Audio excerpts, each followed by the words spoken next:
She has written, I mean, she's come up with a coffee table book, which is very, very, it's worth keeping. Stepwells of Bundi, rock paintings of Bundi, Madana art of Bundi. She has an interest in poetry and has recently been published. She's also the literary secretary of the IAS Association of Rajasthan, and she curates book talks over there. She has a Facebook page which you can follow. It is at the rate of IAS LITSOC, and she's fond of painting doodles. She is fond of making art on vodka bottles, traveling, photography, etc. are other passions. So these are some of the things that Mugdha ma'am is into, and so that is why I thought that if she's able to pack in so many things, I think she's a good person to speak to us about time management. Over to you, ma'am, and a very warm welcome from all of us. Thank you very much, Dr. Sirohi. It's very nice, I think, and a very, very warm welcome to all people who have joined us, all the lovely students from Delhi University and everywhere else. Thank you, Parikshet ji. That's really sweet of you. A very long, I would say, and a very elaborate uh, scroll of achievements that you presented. But I'll just say that all our achievements are in the past, and we must work like a daily wager. And that I also say because we are going to be making a presentation. So let me present my screen to you, and we will straight away, without wasting much time, delve into the topic. Sure.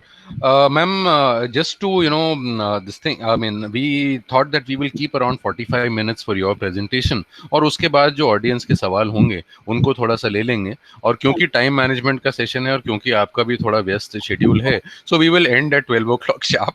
And जितने सवाल हम ले सकते हैं, वो लेंगे और उसके बाद हम आपको email कर देंगे. And we will request you to answer those remaining questions, if any, over email, ma'am.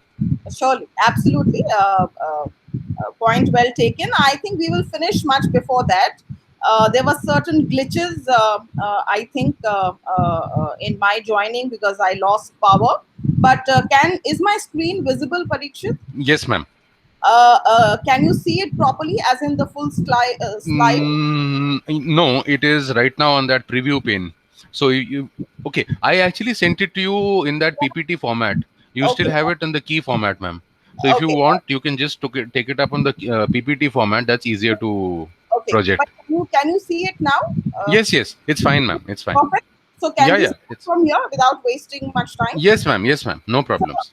So we will be speaking today, as you all know, on time management. So let me first begin by talking about time before we talk about management. And how I see time is how we have all known time from that one very, very famous serial which used to come on DD called Mahabharat, which began by saying "Main samay hoon," है ना? And time, as you all know, and for me, time is God, and that is why I ensure that, I take care of time before I take care of anything else in my life as I begin my day. So why is time very important? Because time is infinite. Time was there before we were there. Time is there and as we speak today, and time will be there tomorrow, even if we are not there. So while human beings are finite, time is infinite. So what time is doing is time is probably capturing everything. It's a record of history. It's a record of human civilization. So I think time becomes very, very important because it's the conscience keeper. It's the record keeper of the entire universe, of the entire cosmos. And if we understand time only as a clock, as something which has 24 hours, I think then we are understanding time in a very, very limited understanding of time, because time is far beyond the two hands of the time that we see on our clocks or on our watches, or of course if you use a mobile on your digital screens. So we have to understand why time is important, because time is equivalent to life itself. If you can manage your time, you can manage your life. So to understand time, I think we also need to understand who we are, because why are we why are we even talking about time? We are talking about time because time enables us to do a whole lot of things. It gives us about 24 hours in a day. It gives us 7 days in a week. It gives us 52 weeks in a year, and of course an entire year and many many years. And may all of us live very very long.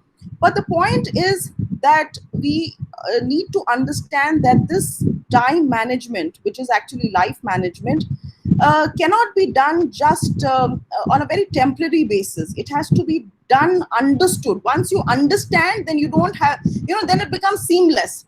Then you are not following something, you're not following a timetable, then it becomes part of life. Like today, you are breathing as you talk, right? But you're not making any conscious effort as you breathe. It is coming naturally to you. So similarly, time management should also come naturally to us, and that will only happen when we understand the importance of time. So how do we understand the importance of time? We understand the importance of time only when we understand. Somebody said something in the chat about the screen not being visible. Is that true? Ma'am, your screen is not visible. Yeah, do I need to pin? Ma'am you please continue. मैं इनकी help Okay, okay, okay. Please Well, continue. thanks. So, we need to understand ourselves first. So, if we understand ourselves only as a physical body, then I think we are not doing justice either to ourselves or to this whole concept of managing our time, managing the 24/7 on a very, very daily and a very, very regular basis. So how do we understand ourselves? We are a four-dimensional human being, and that is, we have a body, which is our physical body. We have a mind, which enables our body to function, to think, and to do a whole lot of stuff. We also have a soul, right? And we also have, that soul also has a spirit. So this becomes something very, very important in understanding. First, understand yourself before you can understand your extraneous circumstances. The body, mind, spirit, and the soul do different things in our life. That is also something that we need to understand. So when we are managing time, we are managing time just not for doing things or the physical aspect of our being, but also for the mind, also for the spirit, also for the soul. Because I've already told you that that time is not just the time on the clock, but it is a continuum of the past, present, and future. And if some of us do believe in afterlife, time also governs our afterlife. How can we how can we understand time, manage it better? I feel, and this is my own personal opinion, that we can do it by understanding the cognitive skills. And I will talk more about it when I talk of how I do it myself. We can also do it by making it akin to how we do breathing effortlessly, seamlessly, when your life flows along with time. So, how do you do it? You make it a routine, you follow that routine with discipline, and then that discipline becomes a habit, almost like breathing in and out, without making any extra effort, without even realizing that you are breathing. So that is how we manage our time. Parik, there is some disturbance on the phone. I'll just take care of it, ma'am. Just one moment, please. Just one moment. Just allow me a minute, ma'am. There is probably something at the back. I'm sorry, ma'am. Abhishek? I am just muting myself. Yes, I think there is a problem at your end, maybe. So, yeah, I think this is. Ma'am, Thanks. please continue, ma'am. I'm sorry, ma'am. Not at all. So, I am asking all of us, I include myself, because I keep reminding myself all the time that one needs to create more time on a daily basis. And then when you are able to do it for a prolonged length of time, you will have lot of time on a cumulative basis in your life to be able to do all the things that you want to do. You know why it has become important for me? Because by nature, I'm a very, very curious person. I want to know everything. I enjoy multitasking. I enjoy, putting my fingers in different pies. So also, when we are talking of the body, mind, soul, and spirit, you also need to know who you are as a person. Are you a person who enjoys a very, very unidirectional kind of life, who has a short attention span? You cannot multitask. So before you actually begin to manage time, you have to understand who you are as a person, and that takes time. That comes with a little bit of introspection and focus on yourself, because we have to manage time seamlessly. Time management should not become a stressful exercise in itself. It should be effortless. So okay,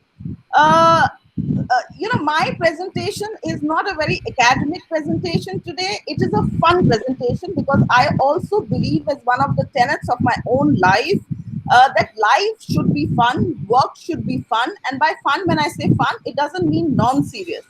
It basically means that your work, again, like breathing and time management, becomes something which are very integral and embedded part of your life, which you do because you enjoy, and because you enjoy, it doesn't seem like work at all.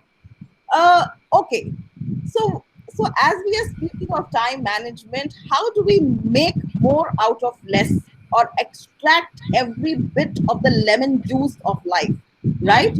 uh, uh, that is important. How do we do it? We will come, of course, to the how. We have spoken about why time is important, because time is not just the present, it is a whole continuum of the past, present, and the future, which goes on and on and on without even our recognizing it. I would urge you, people who have studied English literature, even if you haven't, but you would recall of this very, very famous character called Shylock, who is known for extracting a pound of flesh. So I think that is the concept that I want you to do, because this is one life that you got. And if you don't extract every bit of the juice from this life, it is also a concept in economy which is called the circular economy. So you do not end up wasting anything, or you make the best out of waste, right? So that is what we need to do with life. We do not waste time. And that doesn't mean that you are doing unproductive things, one, or that you are continuously doing things, because in the spiritual realm of being, being in a state of nothingness actually means doing a whole lot. I know these are very, very contradictory, contraindicatory statements that I'm making, but I will explain as we go, because again, none of us are living bipolar lives, and we cannot say that I will begin to understand my soul or my spirit or my spiritual being when I retire from the job, when I become 60. Because if you do it at the age of 20, whatever you do from 20 to 60 during the course of your job will become very easy, very seamless. You will flow with life. You will surrender and become synced with the God's divine, or whatever whomever you believe in the divine. You will become part of the divine energy, and you will flow with that divine energy. Okay, so these are three pictures. Those are like pictorial motifs for me. So the first is something that I'm sure people of my generation have played when they were kids. I think I have played with a wobble. It's called a wobble. We don't get it anywhere. At least I have not seen it in India anymore. But this was a toy that I grew up playing with, and one would hit the wobble, and the wobble had a center of gravity in such a way that it would spring back to life. Right. That's right. So what is life? Because we spoke earlier about the fact that if you want to understand time management, you have to first understand life itself.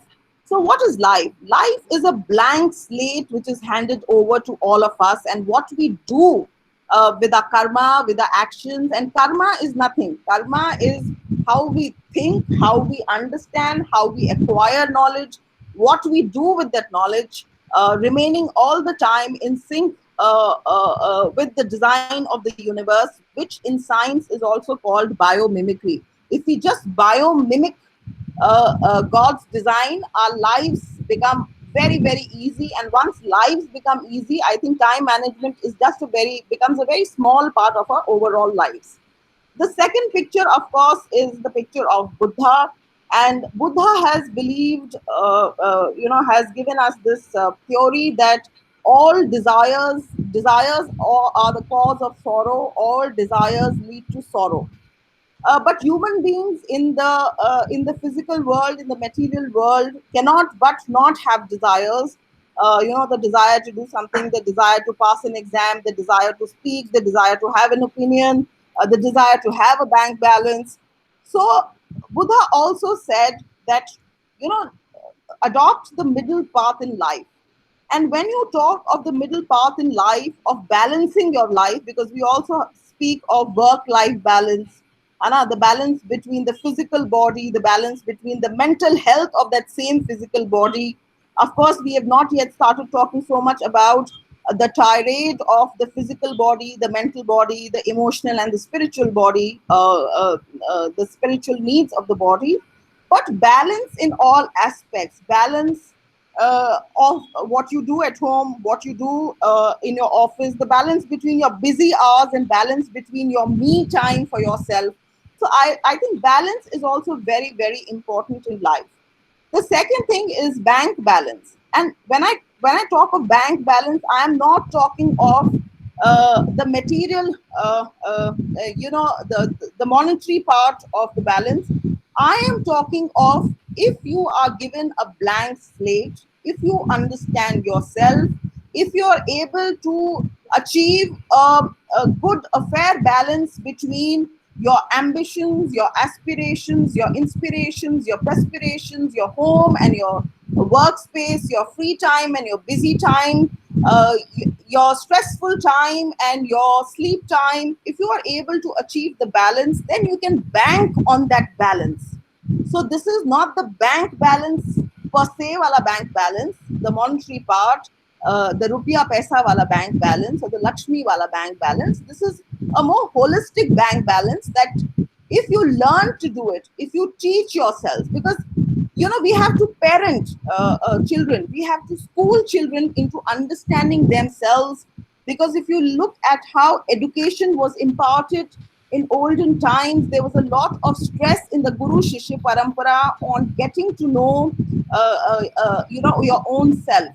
So I think you can bank on this balance and have what you say, a lot of, a very, very comfortable life, I can say, in terms of a stress-free life. Today, with the COVID-19, we all realize that health is wealth.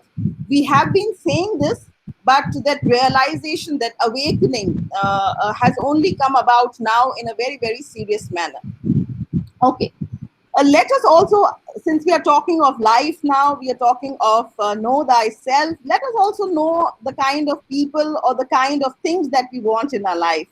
So there is something called a choice theory. When you talk of the spiritual world, you talk of whether there is karma, whether there is free will, whether there is predestination. So I thought that, one must understand what kind of a person you are. What is that you want out of life? Do you want a buzz out of life, which is, do you want something productive out of your life, or do you just want to be busy unproductively? Because sometimes we don't even realize that we are being just busy and not creating any buzz or not creating any outcome. So do you want to be the queen bee, which only which has attained a position of leadership and makes everybody work? Or do you just want to be a bumblebee jumping from one to the other? The choices are whether you want to be a bee or you want to be an ant, because both of them are hardworking, but there is a difference in their hardworking. So there are difference of leadership styles in your life. I always talk of two leadership styles which I have come across in my life. One is the leadership style in cricket, where the captain, if he's a good bowler, will bowl first. If he's a poor batsman, he will probably bat towards the end. He will play only when his time comes, and he will play only according to his core competency, uh, irrespective of the fact whether he is the captain or not the captain, right? The other type of leadership is the kind that you have in the football field, where the captain will play along with his team players. So that is the same difference that we have in the queen bee, in the example of the queen bee, and in the example of an ant, right?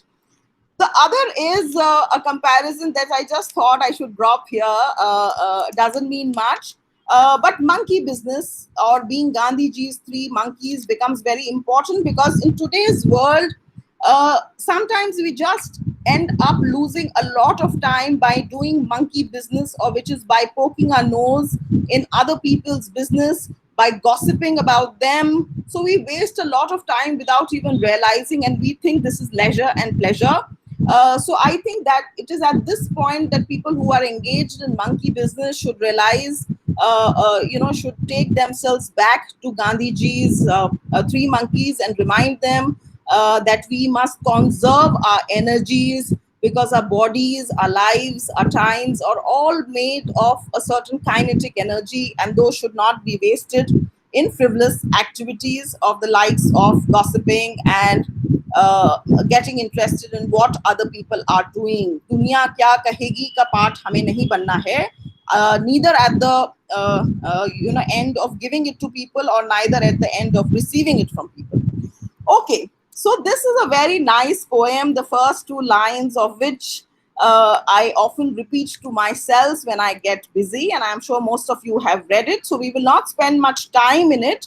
But I want to tell you that this poem was written by a Welsh poet called H.W. Davis in 1911 in a book, a compilation of his own poetry called Songs of Joy. And it says, what is this life if full of care? We have no time to stand and stare. It also becomes, when we talk of life management and time management, it also becomes important to realize that we also need time for self-care. We also need time for our families. We also need time for our own our own me time, to do the kind of things that we want to do, to hone our skills, to know ourselves. It all requires time, and we have to make time for our own selves. So this is very important. So sometimes even I forget to do that. So I remind myself and get back and get rebalanced. So life is about being a nutney. I like a trapeze artist, which walks the tightrope of a lot of professional commitments, lot of life's own commitments. So you have to keep coming back to your center of gravity, to your balanced life. Since I am a student of public administration, and I am also into public governance, I thought that this is something that I would want to mention at this point of time. Abraham Maslow was he studied human behavior. He was a psychologist, and in 1943 he developed something that you see on the screen called the needs hierarchy pyramid. So this needs hierarchy pyramid is a very, very important thing, because it has interface with your time, your life, your class, your aspirations, your gender at times. It all becomes very important to understand at what stage of life in terms of our aspirations we stand. And this is almost like a ladder, and as we move in life, as we grow in life and stature and maybe status, we are probably jumping some of these ladders. So let us look at what the pyramid stands for. The lowest rung of the pyramid is called physiological needs, which are the very basic roti, kapda, makan kind of needs. So somebody who is at the lowest rung, and we saw during COVID that the migrants were at this lowest level of the pyramid, called the physiological level of the pyramid, where even the basic roti, kapda, food security shelter, safety, all those things became very, very important for them. So if you're talking to them about time management, we will have to understand at what level of the pyramid they are in. Then let's come to safety. So when we talk of safety, we actually talk of safety in terms of the actual safety, whether you're secure when you go out. But we also talk of a more broader concept of safety called economic safety, whether you have a job, whether you have a secure means of livelihood, whether you're safe in all forms. So basically, we mean when you move one level up the ladder, we also talk that, okay, our basic needs of roti, kapra are fulfilled and we are also safe. So then what is your next level of aspiration? It is something called love and belongingness. And this is here we have actual, people falling in love, people having families, people's needs of affection, people, socializing, people having friends. So this is that need. So once you have your physiological needs met, the very basic needs met, you are also safe and secure. Then you think about your safety. So in a normal human life, our physiological needs mostly are taken care of our parents. Our safety needs are taken care of society and our own educational qualifications. Once we have done our studies and we are economically settled, we think about having a family, we think about friendships, we think about a whole lot of other stuff. Of course, they are not watertight compartments, so one flows into the other. I'm not saying that you make friends only when you're safe and secure. Of course, friendships happen, but the focus becomes that when you reach a certain level, investments in those, more free time to invest in love and belongingness, those are the needs at that point in time. After you have done everything, say in your 40s, once you have a family, once you have children, once you have gadi, ghoda, bangla, and your nokri and everything, then that is the time when you start thinking of what am I doing in this life? What is my own identity? And that is where you have this existential crisis when people change jobs, leave the corporate sector, become writers, leave the corporate sector, become teachers, leave their jobs and do something else, or branch out in their jobs, or do something different in their jobs, start thinking about their self-esteem needs and their identity needs. Once we have done all of those things, and this is not age related, but some people can be born with all these things given to them, and then they can only begin their life by being at the top rung of the ladder, only thinking of what they need to do in this life, what is their mission, how to self actualize themselves.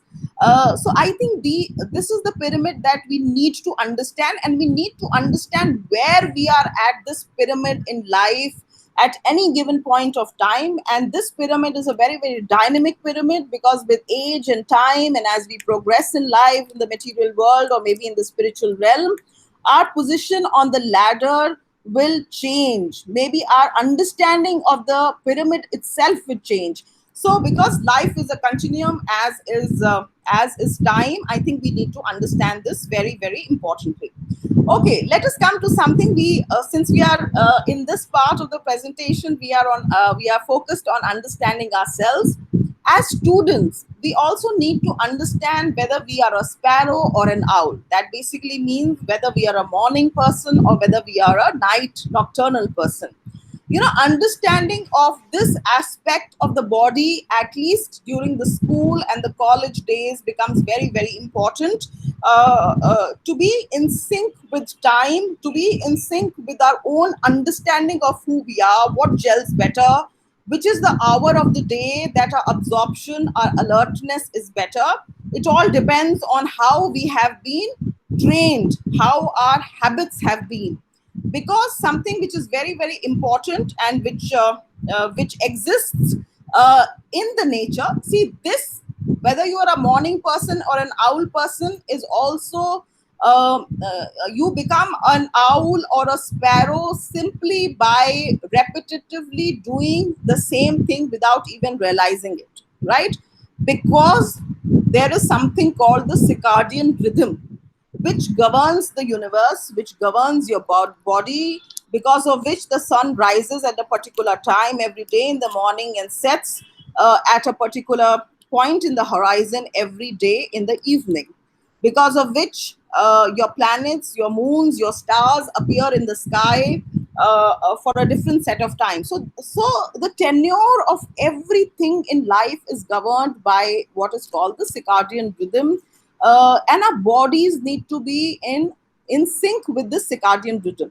See, what happens is that as a human being, even I realized this very late in life, and it only comes. I wish I knew about this early on. I didn't know. I have only known about it much recently. And this is very important, because the health of your physical body impacts your mental, your emotional, and your spiritual health. And it is very important to understand how the body functions at different times of the day. What happens, when does your body have the best rest, when does your body do its natural functions of digestion, of healing, because the body has this immense capacity to heal itself. So I think getting to know your circadian rhythm, when is the best time to enjoy the REM kind of sleep, which energizes you, it's almost like a power nap. And that is when the different organs of the body are doing the kind of things that they need to do. And you will see that the children who are, what you say, the adolescent children, the kids, as we say, have a different sleeping pattern. The older generation, the geriatric population, has a totally different. And we are the same people who so used to following the sparrow or the owl kind of a pattern in our life, and suddenly as we age, our bodies become in sync with the circadian rhythm, and that if we don't do it, we will not be healthy anymore. If we are not healthy, we will not be able to manage a time. So bringing the body in sync with time for greatest productivity and efficiency. See, in life, if you have to do anything, including time management, you have to be observant of your own body, how your body reacts to time, how your body reacts to external circumstances. It's absolutely important. You can't say that I had so much of work to do. Time is totally in your control. Once you have been cumulatively observing yourself, tracking the patterns in your life, tracking how your body is responding, just the way you are doing today, tracking and tracing and testing and per charting the COVID. If you only do that to yourself, you, all of us, I say that to myself as I speak today. If we are able to do that, I am sure we will be able to not just manage time, but also manage our entire lives without any kind of stress. Okay. You, this might surprise you a little bit, because some of us are believers in astrology, some of us are doubtful, cynical, suspicious. But I am not here talking of astrology, but just the natural phenomena of life.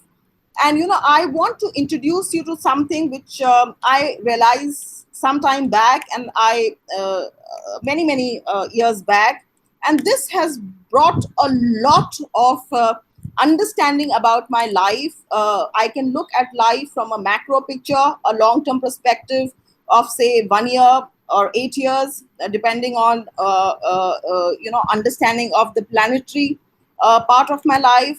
I can also look at the 15-day cycle of the sun and know how my next 15 days are going to be. I can also look at a very micro picture of the moon and know how my next 2.5 days are going to be. And this has again nothing to do with astrology. This has everything to do with observation of your body in sync with the heavens above. Because there is a saying which you might have heard called "as above, so below." That is something that I believe very closely. And ever since I have joined the Department of Science and Technology, I think that everything that emanates, every innovation, every industrial design, it becomes successful only if it biomimics the natural design which is already available in the universe. The sun, sun has a very peculiar system. It is in the eastern sky for a certain part of the year. It is in the western sky for the certain part of the year. It has 4 equinoxes throughout the year: shortest day, longest day, stuff like that. The moon has various phases, 8 phases of the moon, starts with a no moon, ends with a full moon. It has the first quarter, the second quarter, the gibbous moon, and stuff like that. So I tell myself that if I have a low mood someday, it will only last for 2.5 days. So I plan my days accordingly. If I know my first half of the month has been busy, I know the sun will go down, and my next half of the month will be lighter. So I have this very generic idea based on observation. So you have to be very, very observant, because I think observation in physical realm is as important as it is, and it is a very good quality to have if you want to have want to do spiritual practices later on, or want to sync your physical and spiritual observation of life. I think it becomes very, very important. Of course, at this point in time, I don't want to say many things about the planets, only that sometimes the fault is in our stars. But if we know the fault, and I would like to now introduce to you Nietzsche, another of my very, very favorite authors, philosophers, who said something very interesting about disease. He said that disease is the beginning of good health. We start taking anything seriously when we are in a crisis. Today, in the COVID-19 lockdown, it is an alarm bell for a lot of awareness and awakening, a lot of acceptability, a lot of adaptability, a lot of adjustment. Being in the government, I'll just say one thing, that for the first time, governments have accepted that people can work from home. Earlier, when you wanted to take, just you wanted to, you would apply and say that, sir, can I work from home today, half a day? I'm not feeling well, but I continue to do the things from home. People said, no, why don't you apply for half a day leave? That kind of shift, that kind of seismic shift has happened. It has happened because of what I say, because crises sometimes leads to opportunity. And I think it is time. Crisis also brought about by time. So time is very, very important. Okay. So let us do something that, another interesting thing that I like. How do you remain even keeled? How do you always be in sync with time? And I am reminded of this story that we are all very, very familiar with, the story of the hare and the tortoise. The slow and steady wins the race. Of course, I'm not asking you to be a rat in the rat race game, because we are talking only of the hare and the tortoise. And why I say this, is because we were taught as children the story that the hare, which is a rabbit basically, was very arrogant, and he challenged the tortoise and said that, let's have a race, and I am sure you can never win a race against me. So the tortoise, who was anyways very humble, said, okay, surely, and he kept going. He did not stop for a bit. And the hare, who was overconfident in life, he said, well, I can always win against the tortoise. How can he win against me? So the hare goes and takes a nap, and he forgets about the race. By the time he wakes up, the tortoise has already reached the finishing point. This is a story that was told to us when we were young. Now look at an adult version of the story. Okay. This sync came to me many, many days ago when I was reading a book on philosophy. Of course, because I was to do this presentation, I thought, let me bring this together and show you something. This is a picture of Zeno. He was a Greek philosopher between 490 and 425. He was contemporary of Socrates, Plato, and Aristotle, and he wrote a lot of paradoxes. He is known for his paradox puzzles, and he talks about the Achilles heel and the tortoise. I will read out to you what he says, his own version of why the hare will never beat the tortoise in this game because the tortoise had a early start. So what is important is not just the slow and steady winning the race, which is basically not just being consistent, but being ahead of everybody in the race by starting early in the race. So he says, in the race, the quickest runner can never overtake the slowest. Interesting, right? Since the pursuer must first reach the point whence the pursuit started, which basically means that if the hare wants to beat the tortoise, it has, so in the infinite continuum, he has to cover finite steps. And this connects very beautifully with time, because time is infinite and we are finite. So if you don't begin early in life, if you don't begin in childhood, you have already lost a portion of the race, because somebody began in childhood like the tortoise and has been consistently moving on that point. Which also goes to say that if we don't even start now, there is somebody who started 40 years before me and is already ahead of me in the race. Of course, that person has also to be consistent. Otherwise, if he's a variety of the air, then somebody else might probably overtake him. So it says, so the slower must always hold a lead. And the lead is being an early bird, starting early in life. If you want to manage time, you must learn it and make it a habit from your childhood. So it should become a part of your parenting process. Let us also take a break now, because I want this little commercial break to do a little poetry and talk to us in poetry of what the poets have written about time, how poets have seen time, because we know that time flies, and I have already told you how it becomes related in many ways to our age, the physical age, and also the age that we acquire vis-a-vis wisdom that comes with age. And also because time is money. Once gone, you can't step into the same river twice, because the river has flown. This is a different part of the river. So with time, so time is time is not just life. It is also time is also money in many senses. So we need to value time. So there is a very nice piece called Time Spaces, which says, when as a child I laughed and wept, time crept. Slow pace. As children, and when we are bored, suffering from ennui, time passes very slowly. When as a youth I waxed more bold, time strolled.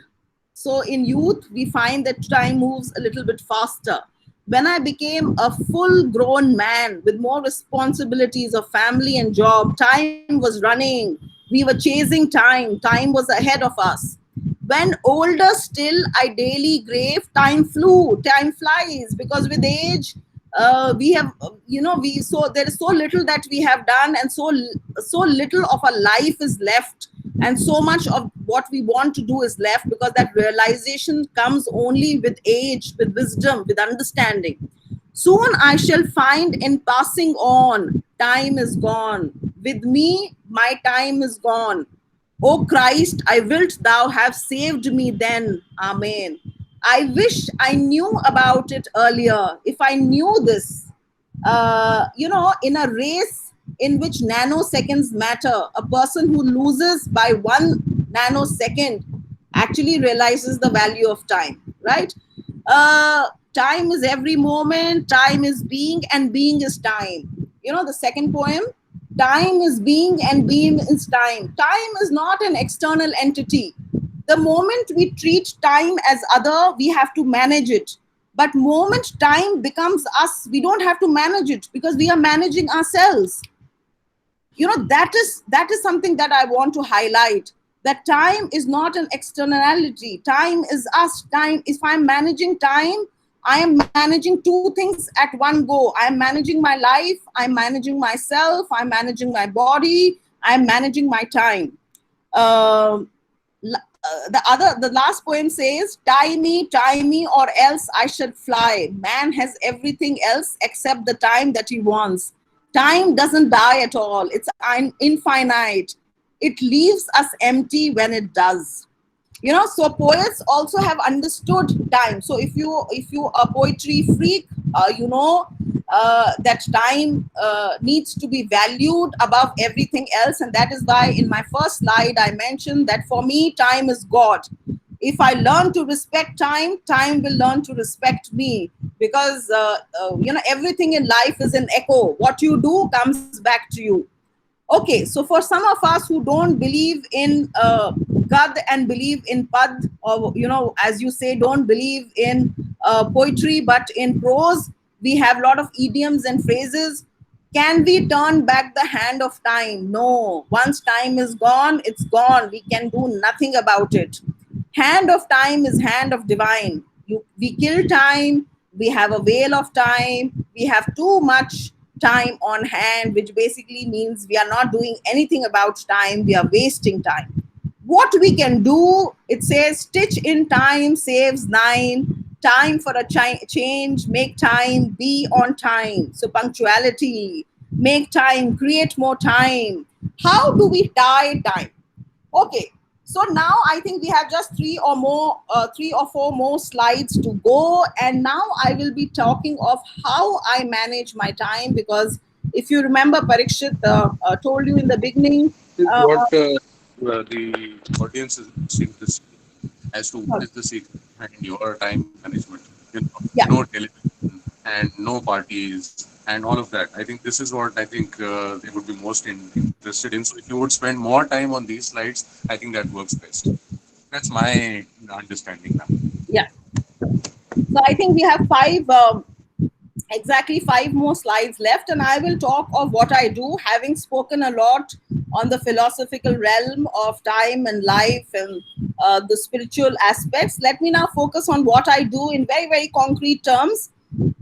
And I'm actually laying bare a very, very private part of my life for everybody to see, if it helps anybody in managing their own time.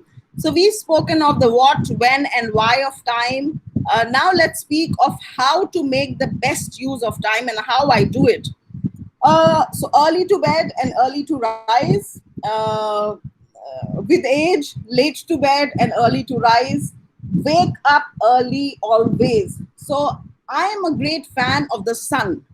I want to see the sun when it rises. I do a lot of sun photography in the morning.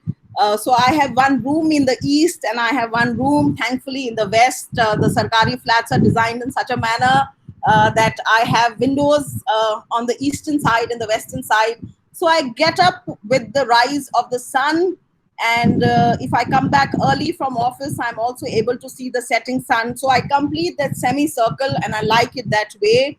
Uh, After I realized that there is a circadian rhythm, because with age, I think we start looking at our body more closely because it starts speaking to us. You have issues and the body speaks to you. It becomes evident in how, when you wake up, you feel tired sometimes. So I think when the body starts speaking to you is when you realize that you need to be in sync with the circadian rhythm. And that is why I started realizing that I need to rise early. And I think I made it a routine because I linked it with, the first thing that I want to see when I rise in the morning is I want to see the face of the sun. So I linked my early rising to looking at the sun, and it has energized me a lot. And I draw all my energy from the sun, and I salute the sun in the morning, and I feel energized. Mood wise, I feel very, very nice. And my whole day passes very nice. If I rise late and the sun is already up and the day is sunny, I don't feel so good. So that is how I have linked my early rising to the rising of the sun. It's almost like meeting a member of my family. So no compromise on sleep. That is something also which is very, very important. See, it is your life, your rules. You need to feel comfortable in your skin. That is very, very important. So I do not make any compromise on my sleep. If you have to multitask, if you have to be a curious person, if you want to pack your day, do a lot of things, and also have a smiling visage, the same way that you had in the morning, come back with the same smile on your face at the end of the office hours. I think what is very, very important is that you catch up on your sleep. You have good 8 hours of sleep. I do not make a compromise. Even if I get up early, I ensure that I have a very, very good and sound sleep. Drink hot water at night. Do whatever makes you feel. The moment I switch off my light, I am off to sleep. So no anxiety, no nothing. You can devise your own manner of sleeping, which makes you comfortable. I sleep on the floor. For the last, I think, 7 or 8 years, I have been sleeping on the floor, and I can no longer sleep on the bed. I feel most comfortable waking up in the morning from the floor. So I think that is also something that I did, those adjustments that I made, which make give me more comfortable sleep. I do not have any electronic gadgets in my room in which I sleep. My room only has a mattress on the floor and just some books to read, and my little puja thing that I have in my room, and nothing else in my room. My room is absolutely vacant. So I think that also gives me very, very good sleep. Uh, Another thing that I do is I have a fetish for fixed time of breakfast, dinner, lunch, and office. So lunch I have deliberately kept towards the end, because sometimes this is not in my control, but I ensure that I always have my lunch. There are exceptions. I'm not denying that, but I have my breakfast before 9, because that is in sync with my circadian rhythm. I do not compromise on my time in the morning before office. That is very, very essential for me every day. So I have a very fixed routine. I will also be sharing my routine with you.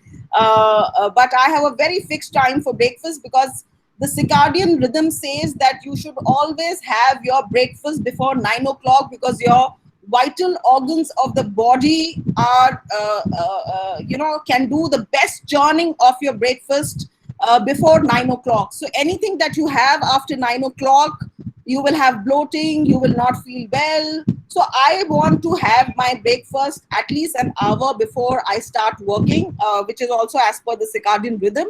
So my breakfast is absolutely Q on dot. Even on weekends, I do not change my early to bed and early to rise schedule. Late to bed and early to rise schedule. I have my breakfast between 8:30 to 9. So my weekend and my weekdays, I do not make a compromise at all on my breakfast. My dinner also, because it is said that you should not eat anything after sunset. It is not possible in our lives. But I finish my breakfast, my dinner by 7:30, max by 8 o'clock. The last thing I have in at night is at 8 o'clock. I always have my dinner. I never compromise on my dinner, and my dinner is absolutely Spartan. My dinner is absolutely Spartan, and I eat it 4 hours before I sleep. So I sleep at 12 o'clock. So I finish my dinner by 8. Lunch, of course, ideally, I try and have my lunch between 1 or 2. It's always a quick lunch, because I have to rush from office, have my lunch, and go. Lunch timings get disrupted, but I try and always have lunch as far as possible. So this sometimes is not in your hand, but I always try not to skip any of my meals.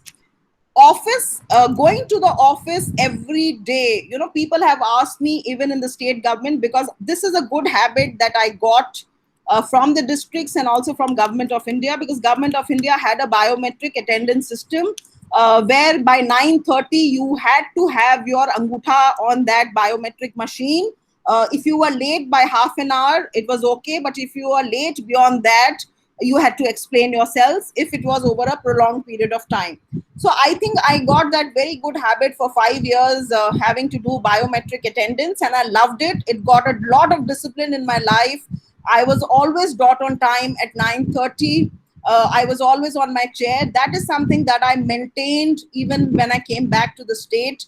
And I think it gives me a good heady. I don't even mind if my PA doesn't come. I've told my private secretary, you are free to come at 10 o'clock. Just ensure that my room is open, because I want to sit in the room. I want to see my list for the day. I maybe want to read the newspaper in the office a little bit, maybe check my emails or do something. Just be comfortable, just be mentally free with no visitors, no nothing. I just need half an hour to settle down. So from 9:30 to 10:30, I'm doing all the making of the list, things to do, constant follow up. I'm very focused for the day because I live my life on a very, very daily wager kind of a basis. I don't think of the past. I don't think of the future. I'm very in the moment. So when I reach office, I think of all the things that I have to do, things that I've missed from yesterday, things that I would need to do for the week. So I plan on a almost daily basis, and I keep reviewing my list, do a constant follow up. I love using the red pen to cut my lists and type new list or make new list, and I really enjoy because it gives a lot of structure to my life. The other thing that I like doing very much, and this I have started doing when I was preparing for my UPSC exam, because I was multitasking even then. I was doing my MA in JNU in international relations, and I was doing a lot of fun activity on the campus. So my friends from JNU, my classmates know. Nobody thought that I was a very serious UPSC aspirant because I was riding bikes, I was playing Holi, I was playing badminton, I was doing all the frivolous, naughty things, going to the Ganga Dhaba, having chai with my friends. But back in my room, I was studying till 12 o'clock at night, doing all my seminar papers, also getting good grades in all my papers, in all my exams.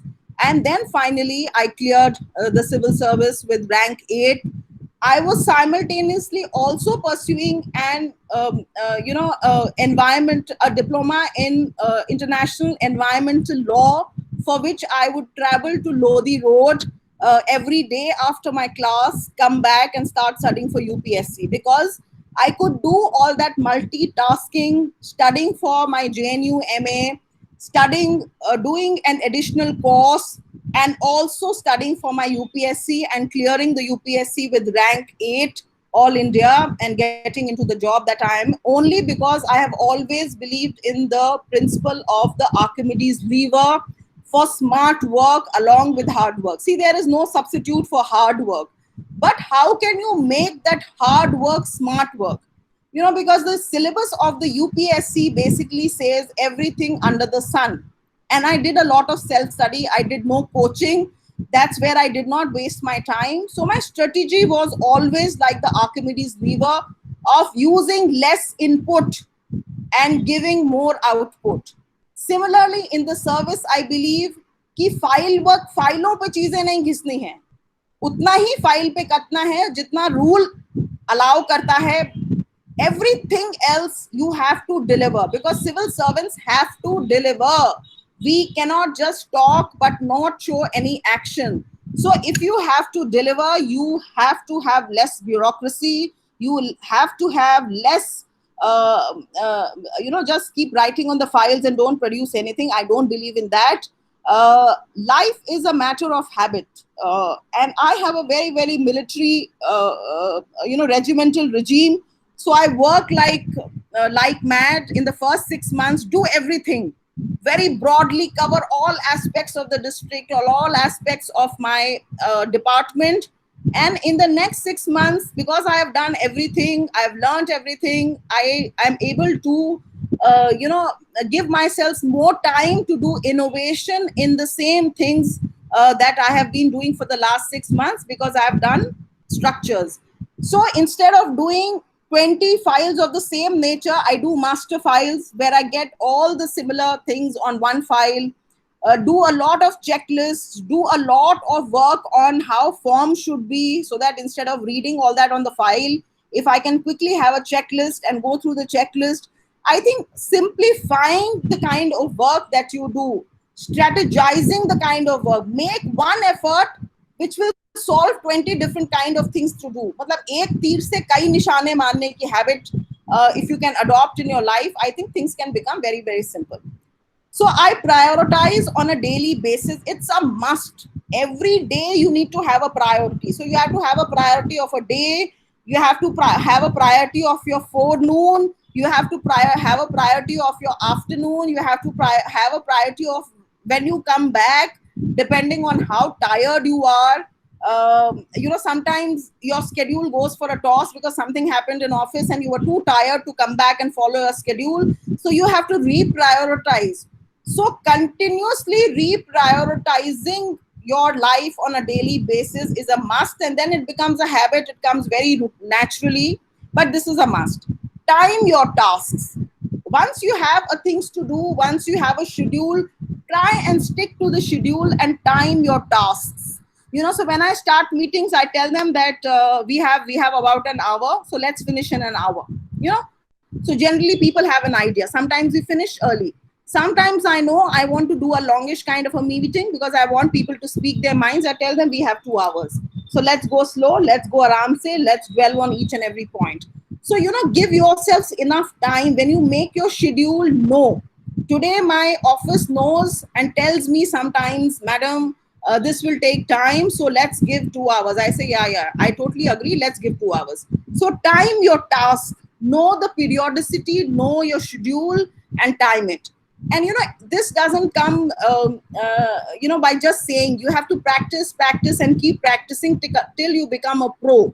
And I'm a great fan of practice. Usually I always feel that since I have not learned many things by being part of any institute or anything, I've learned everything from life. Life has been my best coach, and life has taught me that if you are consistent, your reputation is made not by success but by the legacy that you leave behind by being consistent, by consistently doing something, and by being consistently successful over small things. So I am a fan of consistency, and I urge everyone to just keep practicing till it comes so naturally like the back of your palm. Overcome procrastination. See, I also sometimes get bogged down with procrastination. Sometimes I say, oh no, today is Sunday, or let me not do this, I can do it tomorrow. But no, then one Sunday is wasted, and the next Sunday I saw nothing doing, I wasted my Sunday. Get back. So sometimes procrastination, if it's temporary, it's okay, it can happen, you are allowed, you have to be kind to yourself. But procrastination as a habit, one must be very, very careful about. It should not become a regular. Sometimes when people are lazy, sometimes the laziest people devise the quickest way of doing something. So I hate kitchen work because I have so much else to do. So during the lockdown, when I did not have any maid for 3 months, I decided that I will get up early, and the first thing I will do is tackle the kitchen.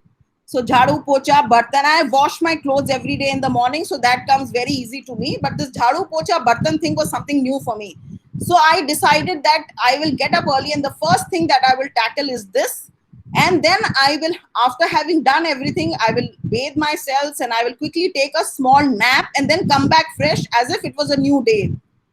And then I will devote everything to doing the things that I wanted to do. So I devised a very, very quick formula of multitasking, clothes getting washed at one time, utensils getting. I realized that I was able to do all the household work in just 1 hour, and I had the entire day to myself.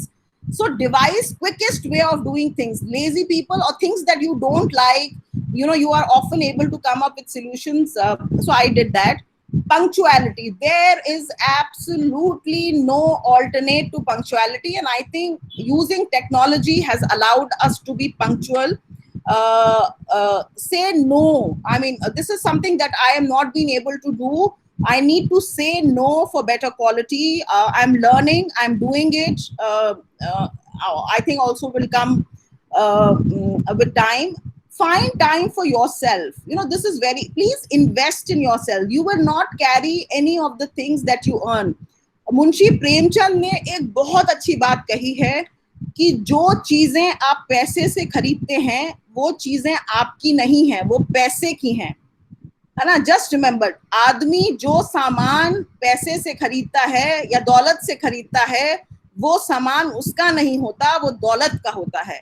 So I have realized that I must invest in myself. What I invest on my soul, for my soul, is what I will carry into my next life.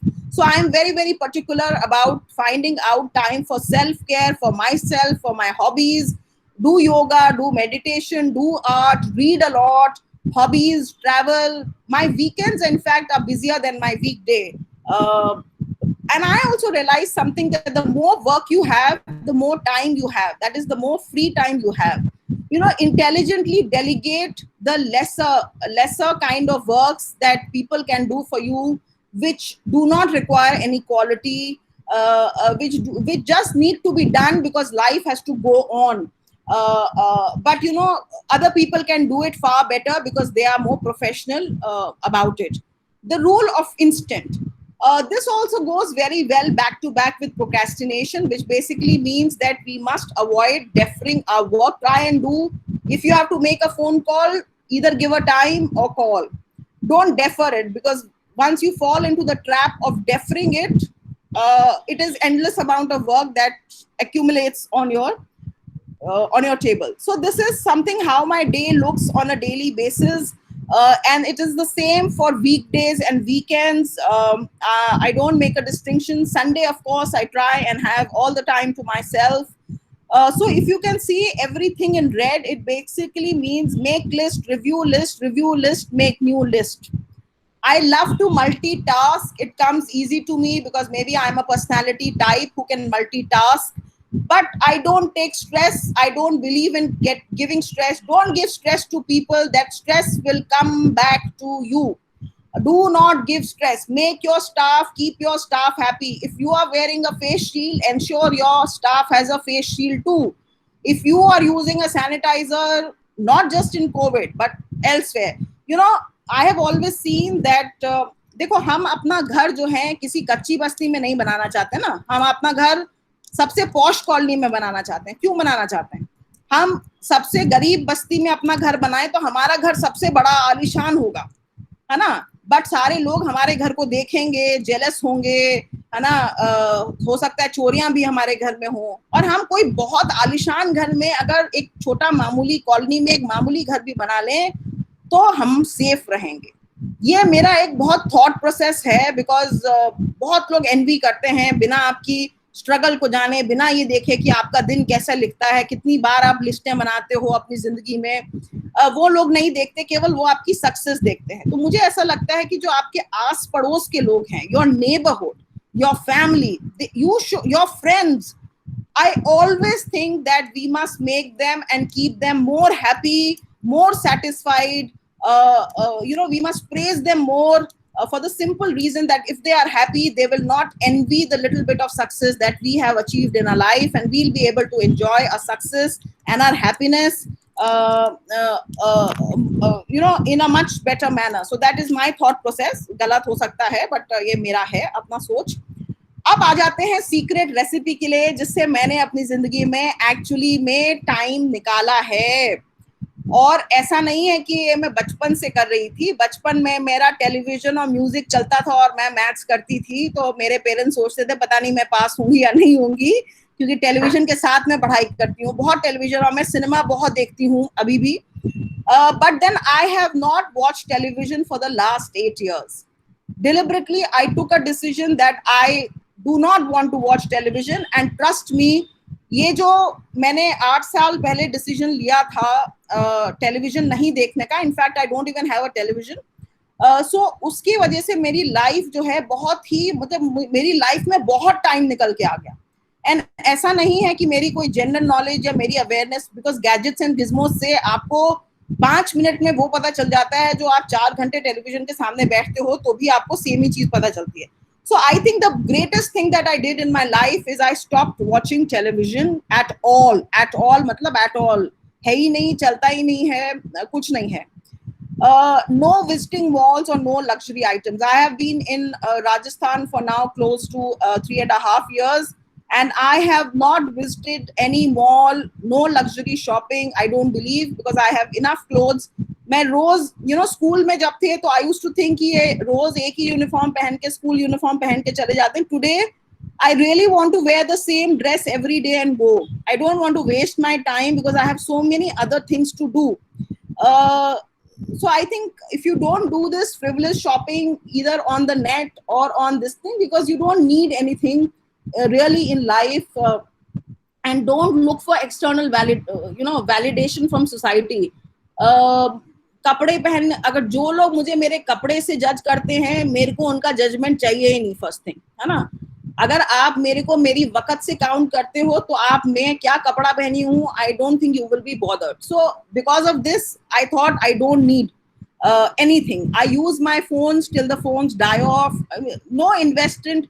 मतलब मेरी जिंदगी से fluff कम करो. Fluff कम करोगे बहुत सारा time मिलेगा अच्छी प्रोडक्टिव चीजें करने का. So I don't do any partying, no late nights outside. Don't waste my time. Only family, of course, is an exception. But family is not, then not the partying in the general sense of the partying. My friends know about this. I prefer intimate one-to-one conversations with my friends. I invest in them because it's an investment for the long time, for my old age. So I don't do these frivolous parties. Office se ghar, ghar se office, or office se aate samay I buy my ration myself, because I think because of health, the only thing that I buy myself is my ration and my sabji and my phal, because I think what I put into the body should be absolutely hand-picked. That is one item of delegation I just don't do. I will never do in my life. Work hard, enjoy harder. मतलब life में balance होना चाहिए, क्योंकि आपका work जो है वो 60 years तक है, उससे आपकी फैमिली को कोई मतलब नहीं है.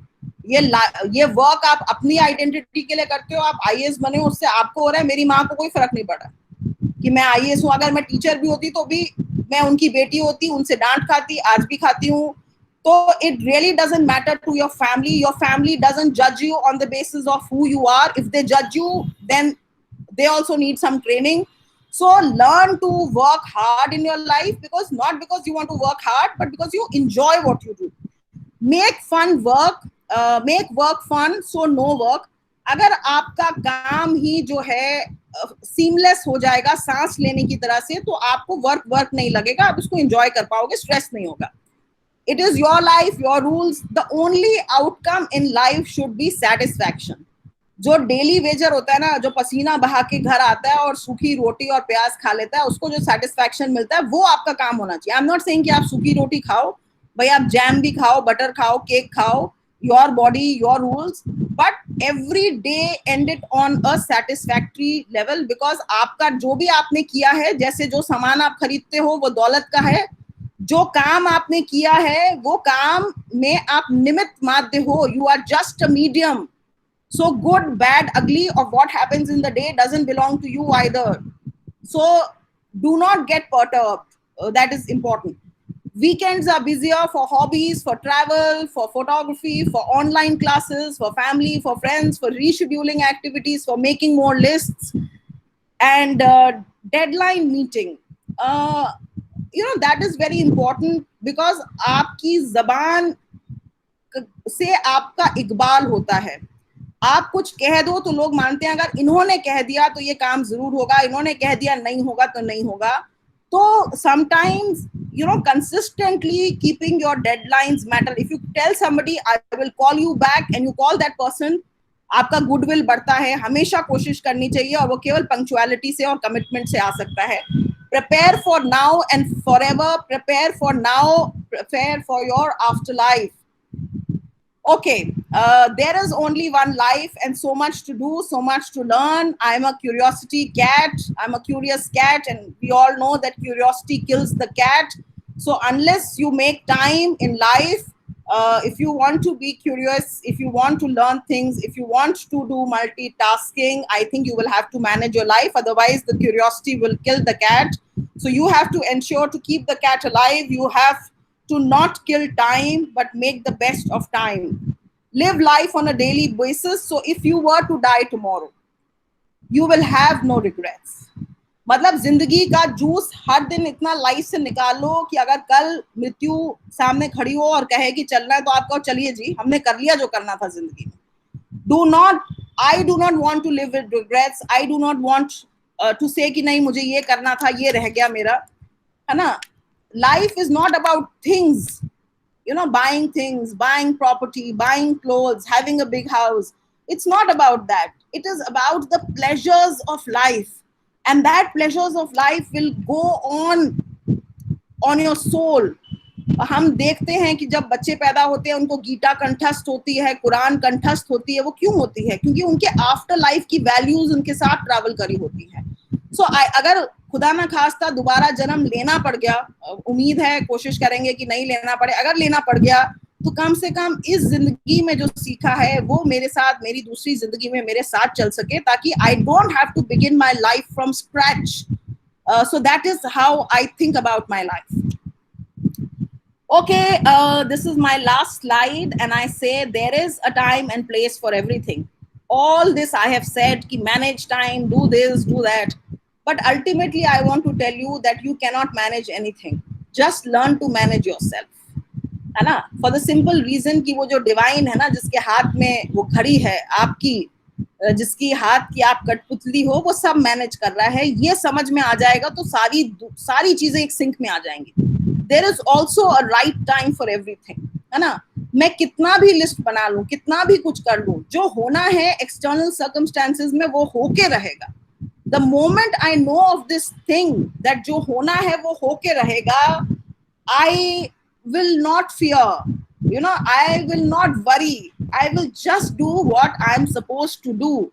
So while there is a time and place for everything, सही करने का एक समय और एक वक्त है ना, there is also a right time, है ना, to do everything, for everything. Figure out that right time through alignment with the universe. Hold on to your time, bide your time, and also set your time. Let your time light your path. If limelight is what you want, which is if success is what you want, or if enlightenment is what you want, let time do that. Let time be the Archimedes lever in your life, and let time lead you into eternity, because that is from where we have come. समय अमर है. एक बहुत अच्छी कहावत है. It is an Afghan saying. It says, you have the clocks and we have the time. मतलब it's a very interesting thing कि मनुष्यों के पास घड़ी है, बट समय तो केवल उस ईश्वर, उस अल्लाह, उसी के पास है ना. So we must remember the difference between clock and time, watch and time, and that is why I think they also call the clock a watch, because it wants you to keep a watch on what you are doing. So with these words, if it has made any sense, if my own understanding of life has made any sense, and it has encouraged or inspired you to be a little more observant about your time and about your space, your three-dimensionality in this earth, I am very, very grateful. I'll be happy to have shared my own understanding of life and time with you. Just one small note. All the photographs in this presentation have been taken from open sources on the internet, and the copyrights and everything of those photographs belong exclusively to people who have put them on the internet. So I just thought, because I'm doing it in Parikshet Sirohi's class, who is an expert on copyright and stuff, I thought I should also show my appreciation for all the lessons that he has taught us, all the things about IPR and copyright that we have learned from him. So with these words, I think I will thank you for your attention span, and I only hope that it has made some sense for all the people who are watching it. And thank you, Dr. Parikshet Sirohi ji, for giving me this opportunity to talk about my own understanding of time and life. Thank you very, very much. Happy to take any questions if there are any. Absolutely, ma'am. We'll just do the Q&A. Thank you so much, ma'am. Uh, Before moving on to the question, am I audible? Yes, Abhishek, you are. Yes. Yeah. So, before moving on to the questions and answers round, I would like to introduce the moderator of this event, a person who needs no introduction, Dr. Parikshet Sirohi.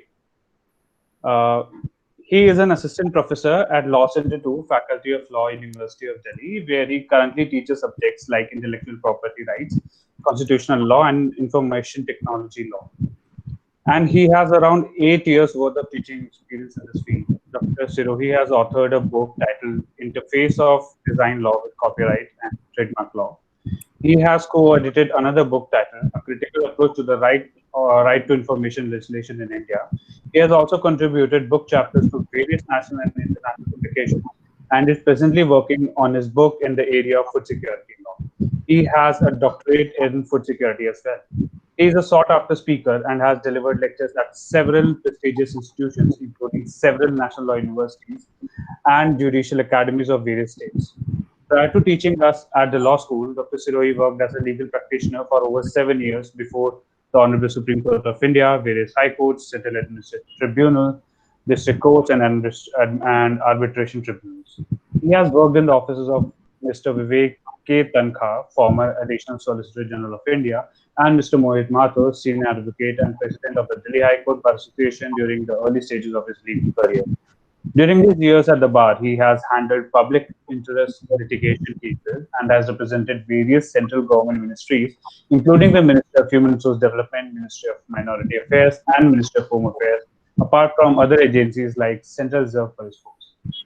He has rendered legal opinion to various union ministries, including Ministry of Home Affairs, Ministry of Women and Child Development, Ministry of Road Transport and Highways, and National Highways Authority of India, in his capacity as Central Government Counsel, Supreme Court of India, and High Court of Delhi. He has experience of serving as the legal advisor of a union government appointed inquiry team that undertook investigation into the alleged sex change operations performed on infants in Indore, Madhya Pradesh in the year 2011. Dr. Sirohi is extremely passionate about the area of mental health and has been associated with the drafting of the Mental Health Act 2017.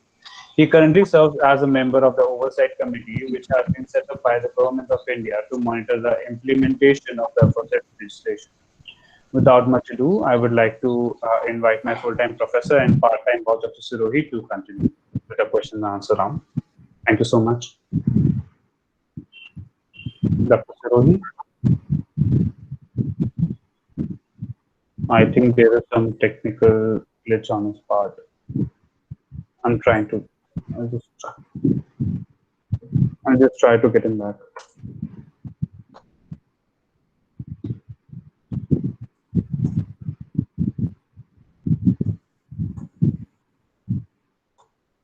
I think there is some internet fault on his part. He will be joining us in just a minute. And you are on mute. I am on mute. Yeah, you were on mute. Yeah. Is it better now? Yeah. Yes, ma'am. Yes, ma'am. Okay. Okay. Just a minute. Sir is coming now.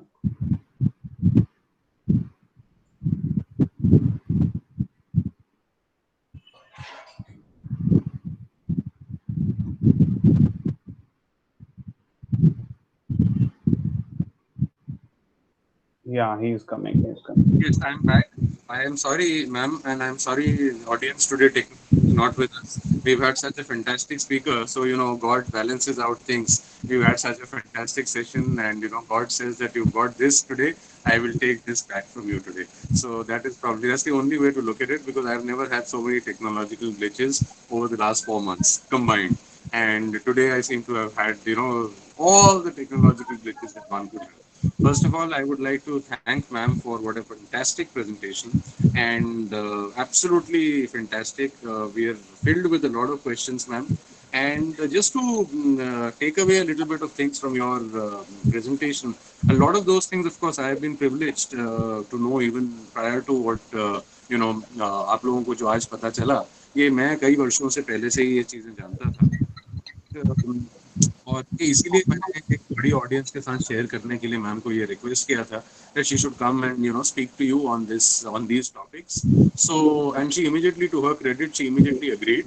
And despite the fact that she is always involved in so many activities and so many other things apart from her official job, which of course she's absolutely fantastic at.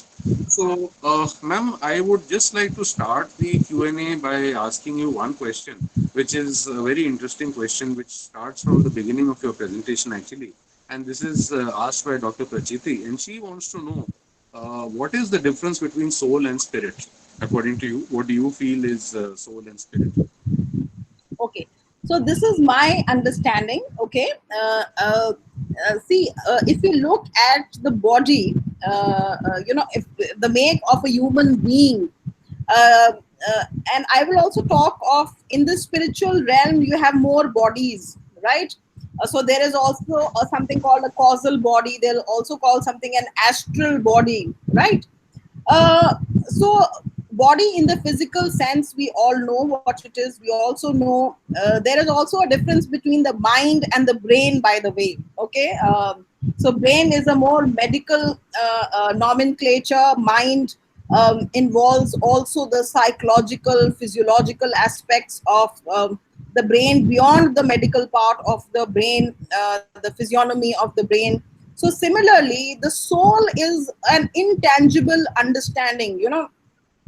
So when you die, these are things very difficult to understand. But I will tell you, when you die, it is said that the body dies, because how do you calibrate? How do the doctors calibrate death? When the brain stops working is when the doctors define death. Why is brain central? When you have a cardiac arrest and your heart stops beating, the doctors do not immediately declare you dead, because it is the brain that governs. It is the brain that pumps the blood into your heart, right? And the brain remains active for some time, right? So they wait for the brain to die, because the blood that has been pumped after the heart stops working, the blood has to go back or has to stop, has to have a thrombosis, based on which you have a rigor mortis in the body, based on which people like you will be able to tell us, the forensics, that they can even tell you the time of the death of the body. Then there is another science called the carbon dating, by which they are able to tell you how old this fossil is. So it also connects very beautifully with this infinity called time, right? Because all this is happening, the fossil remains preserved, in some place in the physical realm. So the difference between soul and spirit, as I see it, if you see, the body has a physical a plane, the body has a mental plane, the body has a soul or an astral plane, right? So that is why people are able to tap into the ether, you know the पांच तत्व का जो ether होता है, जिसको हम लोग पांचवा तत्व कहते हैं, you are tap into that is connected to your soul. And sometimes the people are able to do a lot of miracle in your life. That is because, or achieve knowledge overnight, is because they have been able to reach in an astral body. There is time travel is possible. When you talk of the spirit, at least when I spoke of the spirit in my presentation today, I spoke of the emotional body, right? Which is somewhere between the mind and the brain, because the mind does all the thinking, है ना? मन spirituality में हम कहते हैं, अगर आपने मन के ऊपर जो हमारी 11 प्लस 1 इंद्रियां हैं, 11 इंद्रियों में से एक तो कर्म इंद्रियां हैं हमारी, है ना, और एक हमारी सेंस इंद्रियां हैं, और जो 12वीं इंद्री हमारी है वो मन है ना, मना स्थिति जो हमारी है, which is somewhere between the body and the mind, and that is basically the spirit which I talked of in my presentation, which governs the emotional side of your life, whereas the soul governs the spiritual side of your life. So in my presentation, there can be other explanations, but as I see it in my presentation, when I made a distinction between the 4 parts of the body, when I spoke about knowing your body before the circadian rhythms, I think this was this classification that I spoke. Thank you very much, ma'am. Ma'am, as you know, there are a lot of law students who are UPSC aspirants, and obviously they've been inspired by your, success story, and the way you've conducted yourself over the years. There is a lady who's a very sincere student, and she asks two very specific questions, and she says, "Ma'am, how do you avoid distractions, especially online distractions?" So this is what we were talking about when you were having that power cut, the online distractions. And what are your views about mobile distractions? And then probably linked to this, she says, "Is sleep under our control? How do you manage sleeping pattern? Sometimes when I get into bed and try to sleep timely, you're not able to get to sleep. How do you overcome this problem for better time management?" And mind you, she's probably not stressed when she is not able to get sleep. It's probably her mind which is working overtime. That's Yeah. why she's not getting. So, how would you like to just answer that, ma'am? Okay. So let me begin with the second question that your student has posed, which is how to, is sleep in your control? Everything is in your control. Okay. And then, so on one level, I'm saying while everything is in your control, you are under somebody else's control. So there is a hierarchy. Please understand that. Once you understand that, while the things which are under you will get controlled, and you will not feel stressed. See, why are we stressed? Because we decided a list in the morning, we reviewed the list in the afternoon, and yet we were not able to do anything out of the list in the evening, and we got stressed, right? Very simple example. When that happens to me, I said, bhai, ये दिन भी मेरा नहीं है, मैं भी मेरी नहीं हूँ, है ना? ये जिसने भी आज का ये शट डाउन ब्रेक डाउन कराया है, वो उसकी प्रॉब्लम है. There is something good in this also happening. No problems. I am sleeping today. And I don't give a damn. Once I am home, I don't give a damn to what is happening outside, what noise is happening outside. You have to learn to shut yourselves from the noise, because that noise sometimes is a lot of distraction. So actually the cause of the noise is not the mobile. The cause of the noise is not the technology. The cause of the noise is that you yourselves are meandering in life, and इधर meander कर रहे हो, इधर meander कर रहे हो, तो ये तो सब निमित्त माध्य हैं. मोबाइल का डिस्ट्रैक्शन, लाइट जाने का डिस्ट्रैक्शन, सब निमित्त माध्य हैं आपके, right? You have to control everything within. It is like telling that मेरे रिमोट से टेलीविजन नहीं चल रहा, तो टेलीविजन में थोड़ी खराबी है, हो सकता है रिमोट में बैटरी खराब हो गई हो. So the remote is an outside distraction. Look at the main origin of where the distraction is happening. All these things are something that you can control. So I don't get this. See, it is your students are young. They are 20 years, I'm sure, junior to our generation. There will be distractions. I'm not saying that I have not been distracted. I am not wasting time on net, of course. But that waste of time is a distraction. Should not be a distraction. Whatever we must do in awareness. I post a lot of things on social media, but I do it in awareness that I am doing it as an Archimedes lever, because it leads to something productive. It leads to more people joining my IAS Litsock Facebook and watching the kind of things as outreach. So that is what I do. Sometimes my Facebook is a mirror to myself, because every year I want those things to come back to me and to remind me of the things that I did in this year, the kind of things that I wrote, so that it is a reminder to myself. What I throw in the universe, it is a reflection that I want to come. So manage your distractions also, manage your screen time also, but the content is always king, and the content is you in your life. And once you start living in awareness, you also know, because spirituality में एक बहुत बड़ा concept है कुछ नहीं करने का, nothingness, about which Vivekananda spoke, zero, है ना? तो वो nothingness की stage में आने पर का मतलब ये नहीं कि आप कर्म नहीं करोगे, आप कर्म करोगे but full awareness के साथ करोगे. So once you are able to do it, I think sleep should come easy. Sleep also comes when you are physically tired. When you do something, when you don't do anything and you are just fitting away your life, nothing will happen. So I think the physical activity that we are not doing in this lifetime, the role of exercise, ma'am. Yeah, role of exercise also helps in better sleep, and also learn to do things every day on the same time. If you go to bed late, go at the same time every day. Of course, I don't encourage people going late, but you are students, I'm sure. You study up, burn the midnight oil, वो भी एक phrase है, तो चलो ठीक है. but do whatever you are doing consistently year on year at the same time, because your body gets used to it. The body also needs some time to make shifts. When you make shifts very irregularly, your body is not able to adjust to that, and that is why maybe you sometimes have difficulties in sleeping.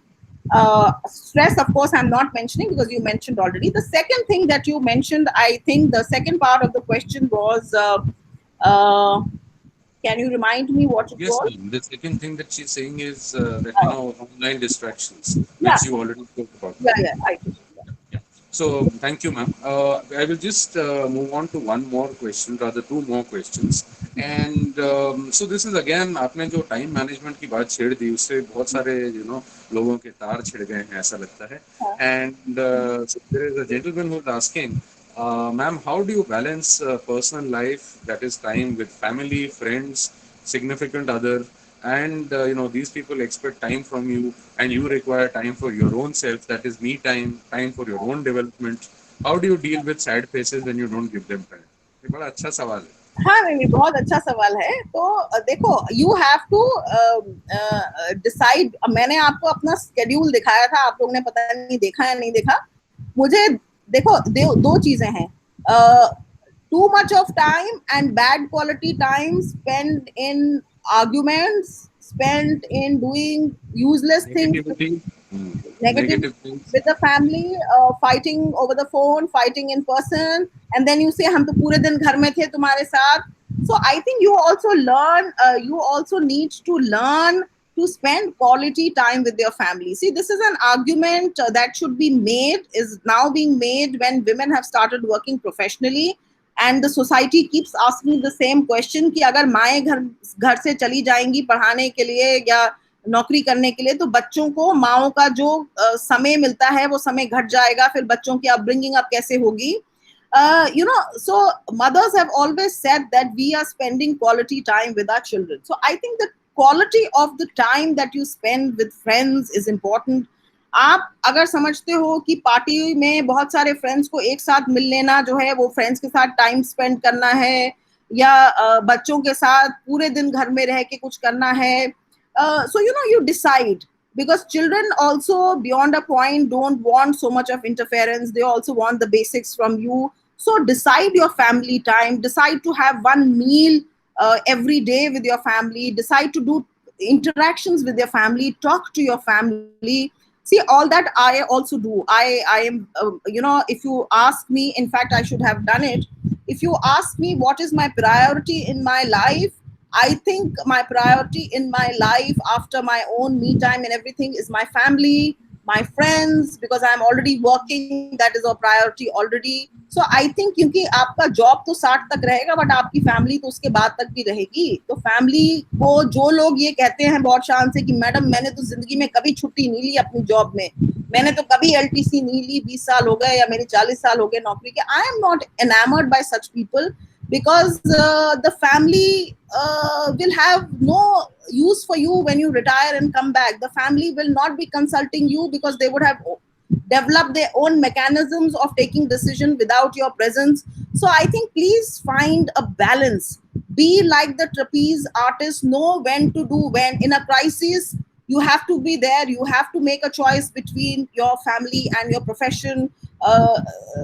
Prioritize, focus, and you have to do it on a daily basis. Who needs what time? If your work needs more attention because there is a crisis, you will devote your time to work. If your family needs time, you will make time for the family, because family is priority, of course, because it is almost like a chemical reaction which you cannot do anything to bring back.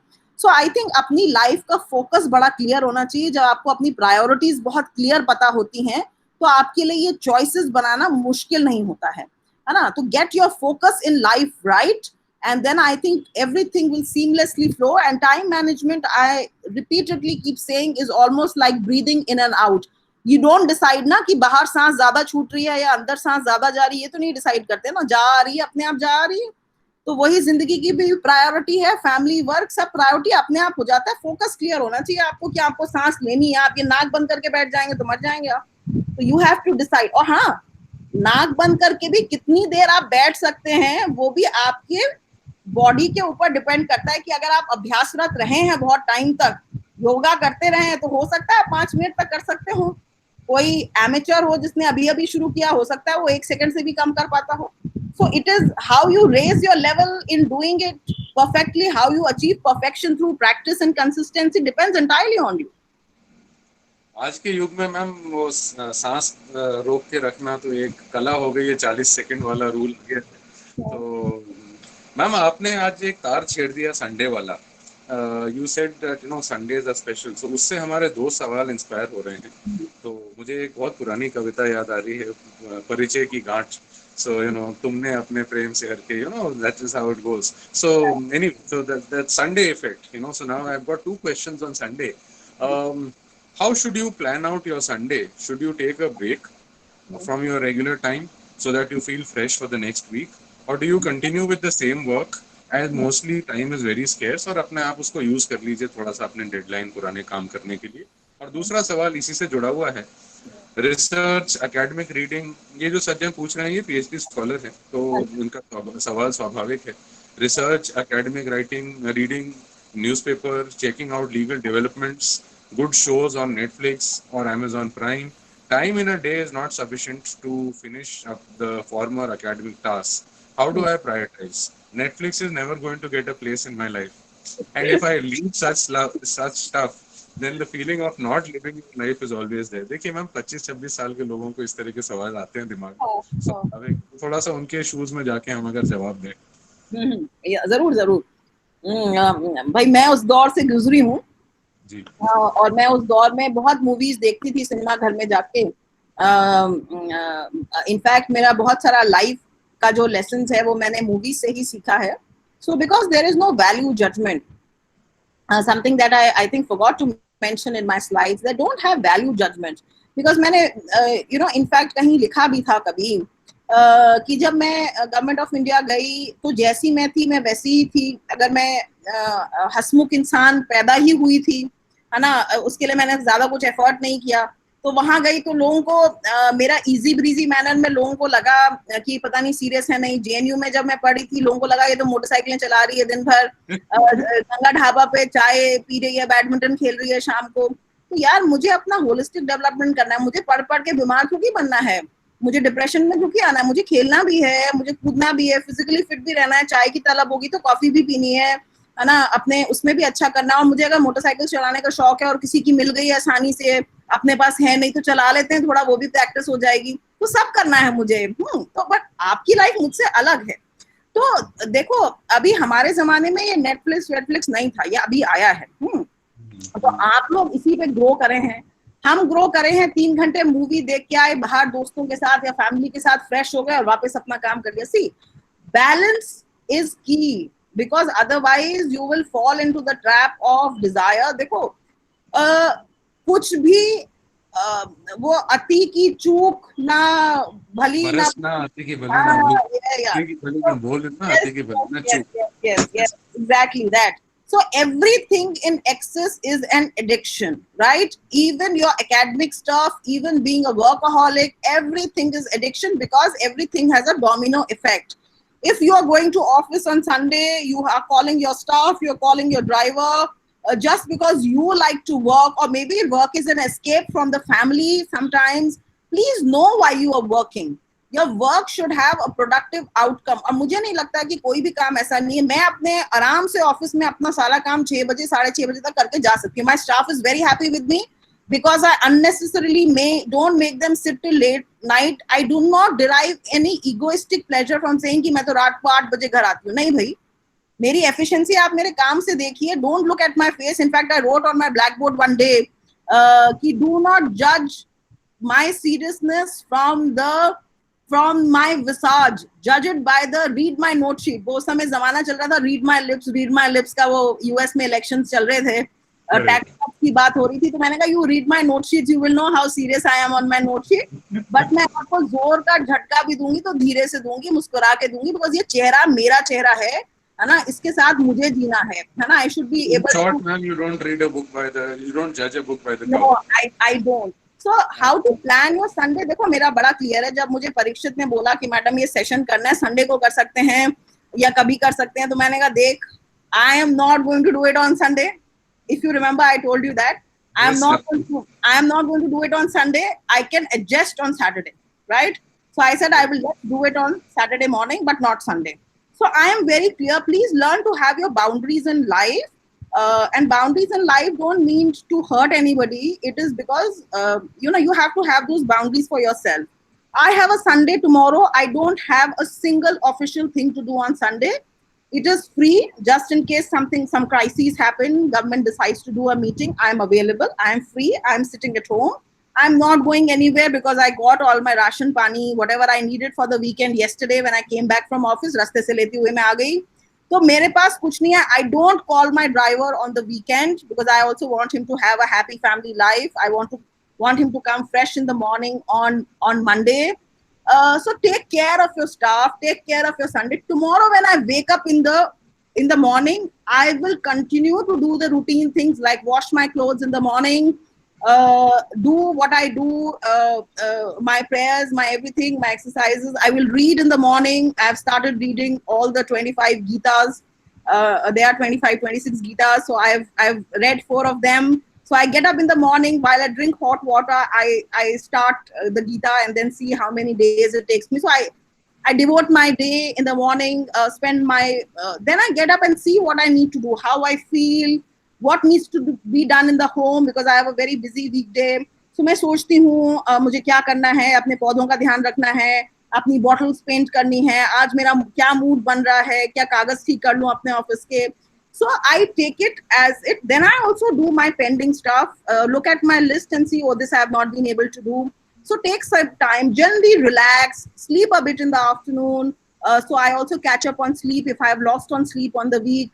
So it is almost like a weekly review of my activities and planning for the next week. So I think you can also do likewise. You can also look up, but please spend that time for family. So I have all the time for my family tomorrow and today, whatever needs to be done, whatever coordination needs to be done, so that when I go to office on Monday, I don't have anything of the family to do. I can solely be focused on doing the work in my job, and I don't have anything which are distractions in my life because I finished everything and I am all ready to begin a new week. Sleep a lot, eat well, but eat on the same time. Even on, don't take weekday as a time to change your schedule because the body has adjusted to a schedule. Correct. Body is working according to a circadian rhythm. You and पहर का change होता है ना, जैसे हमारे बचपन में कहते थे गोधुली, तो उस Correct. मैं उसको भी मानती हूँ. तो मुझे एक पहर से दूसरे पहर, देखो लंच आता है टू सेपरेट द फोरनून, दूसरे पैर में होता है. दूसरे पहर में होता है, तो दूसरा पहर तब से शुरू हो जाता है ना. फिर दूसरे पहर के बाद तीसरा पहर शुरू होता है चाय के प्याले के साथ. So you already, there was a very neat distinction already made by how your body reacts, feels. Your तलब होती है बॉडी की, चाय पीते हैं, है ना. जैसे ही चाय का समय होता है तो पता चल जाता है कि भाई इवनिंग शुरू होने वाली है, तो अब इवनिंग के हिसाब से काम करते हैं, टेरेस पे चले जाते हैं, कुछ घूम आते हैं. So this is how you can also plan your Sunday, depending on your interest, depending on your focus and priority in life. In fact, ma'am, thank you very much for the explanation. Because I know you don't read fiction, but even if you read this one, Hamish Tripathi, he also talks about the peher lamp. So he Oh. says, वो बताने के लिए peher lamp चलता है, and so on and so forth. We will take one more question, ma'am, because you have spoken about this issue about managing relationships, family. Now, many a times what happens is, especially the younger generation has a problem with connecting because ideologies थोड़ी सी फर्क हो जाती हैं. I remember, see, when I first got a Hotmail account, my mother thought that it meant something bad, as in hot mail, So seriously, and then she was too embarrassed to admit it. So my aunt and my mother, they thought that ये लोग बच्चे बिगड़ गए. Gone to my grandparents' place, summer vacation. We were talking about hotmailing. उस जमाने में वही होता था, mid-90s. So ऐसे ही बच्चे बिगड़ गए.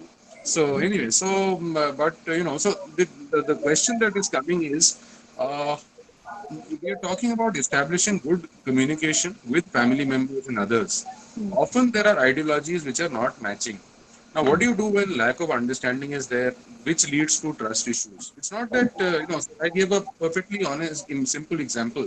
So sometimes, of course, things can be a little more complicated. Can you say something on this and help these children, ma'am? Yeah. See, I will again take you to the Abraham Maslow's needs hierarchy, right? Our ideological understanding emerge from our different members of the family being of a different age, being exposed at because of a physical age to different aspects of life. Also, I would say that our childhood is very important. I feel that in the entire world these days, I think we are all passing through a century of the missing childhood. उसमें क्या हो रहा है, ever since your social media and your technology has made this great ingress into our lives, uh, and parenting has also become outsourced to schools. जो social values की हम बात करते हैं, बड़े होके trolls की हम बात करते हैं, वो क्यों हो रहा है?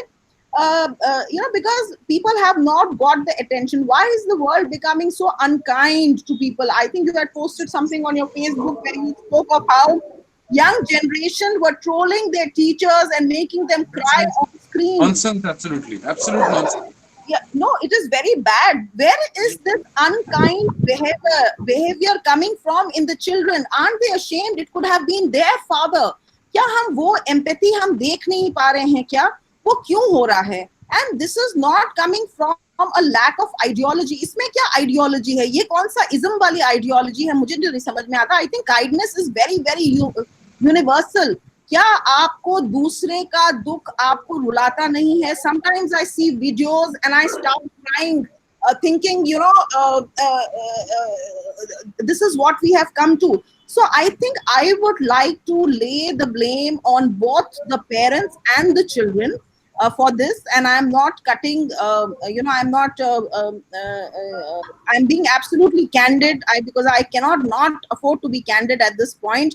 Because I think social values बच्चे जो हैं वो preaching से नहीं सीखते, मेरे बोलने से कोई नहीं सीखेगा, सब अपने experience से learn करेंगे या अपने parental या अपने घर के environment के experience से learn करेंगे. They will learn the way they see their own parents, their grandparents, their society outside interacting with them and performing what they have been preaching, practicing what they have been preaching.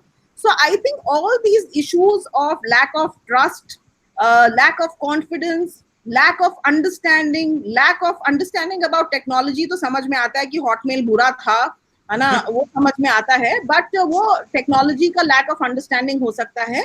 But while we are not able to trust the choices our children are making, why we are not able to have faith and give the children confidence.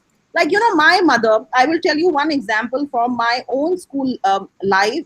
When I went to college, I was from a small town and I went to study in Lady Shri Ram College. And I used to commute at times by Taj Express from Agra to Delhi over the weekends. At छुट्टी होती थी या मिल जाता था. I was in a hostel in LSR.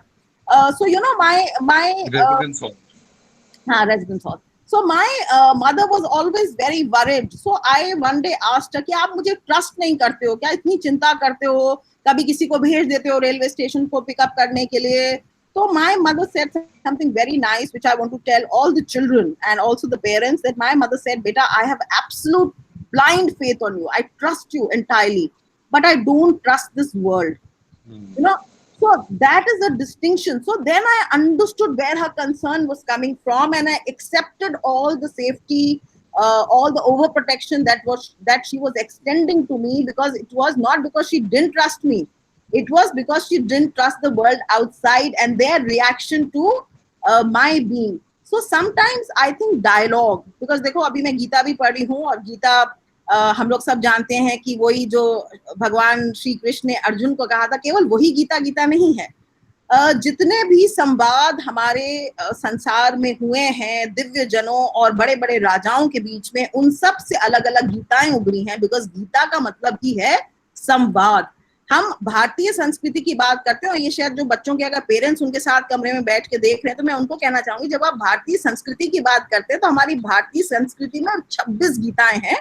और Gita press से मैं ये किताब लाई हूँ, आप भी पढ़ सकते हैं लाके, जिसमें 26 गीता, जिसमें गृहस्थ गीता, परमहंस गीता, भिक्षु गीता, गणेश गीता जैसी गीताएं हैं, जो आपको संसार में और स्पिरिचुअलिटी कोई अलग चीज नहीं है, कोई हमको आज हम ऐसे हैं कल से हम माला जपेंगे, वो स्पिरिचुअलिटी आप you cannot afford not to be spiritual, not to read these Gitas, क्योंकि जो अर्जुन और श्री कृष्ण की गीता है वो तो केवल कर्म कांड गीता है ना, वो तो कर्म के बारे में गीता है, बट कर्म के बियॉन्ड, क्यों तो कर्म तो आपकी 5 इंद्रियों से रिलेटेड है, आपकी तो 12 इंद्रियां हैं, तो बाकी इंद्रियों को वश में लाने के लिए आपको कुछ गणेश गीता भी पढ़नी पड़ेगी, आपको भिक्षु गीता भी पढ़नी पड़ेगी आपके मन और ईगो को कंट्रोल में करने के लिए।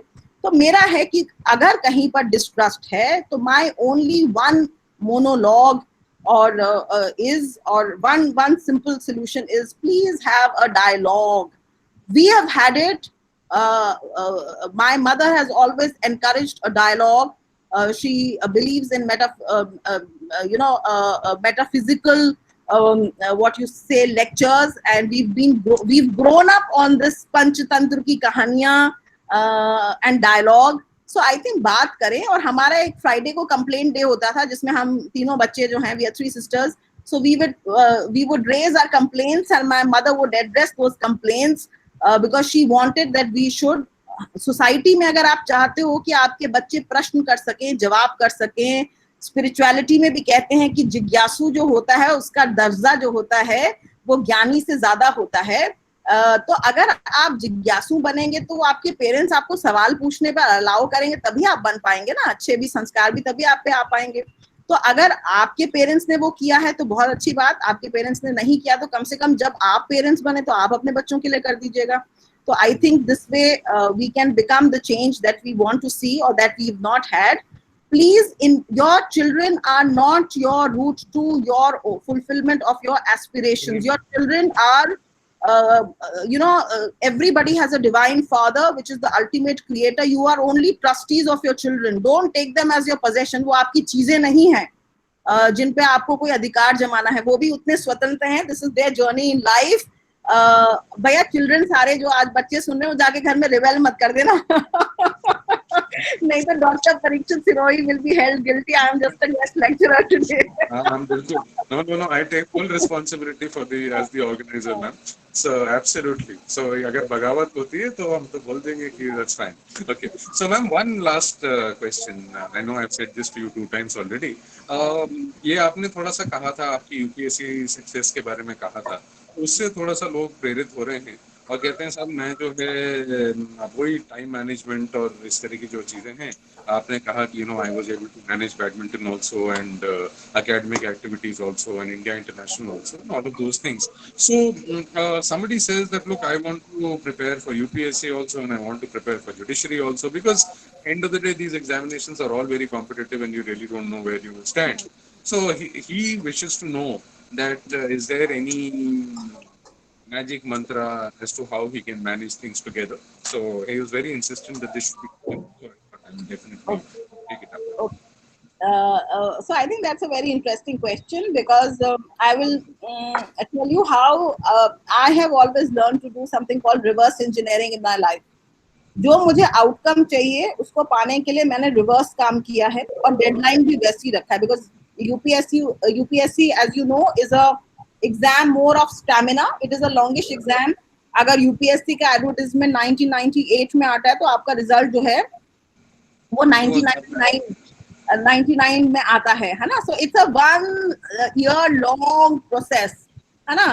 ऑर्डर एलोकेशन, सर्विस एलोकेशन होते हाँ वो सब, और आपका प्रोबेशन 2 साल का होता है। So basically it's 4 years by the time you get your first independent posting and और कुछ लोग सोचते हैं कि हमने IAS क्लियर कर लिया तो बस हमारी माय मदर यूज्ड टू से दिस। मैं बहुत फिल्में देखती थी, I was a great fan. तो जैसे आपके हॉटमेल के बारे में, मैं सलमान खान जी की बहुत बड़ी फैन थी, तो उसकी सब मूवीज में देखती थी। In fact everybody in school and college also knew about it. तो when I went to Delhi everybody thought कि ये पता नहीं पढ़ाई कर लेगी, यूपीएससी क्लियर कर लेगी, बट दीज डिस्ट्रैक्शंस तो ये सब रहेंगे, बट फोकस क्लियर होना चाहिए आपका जिंदगी में।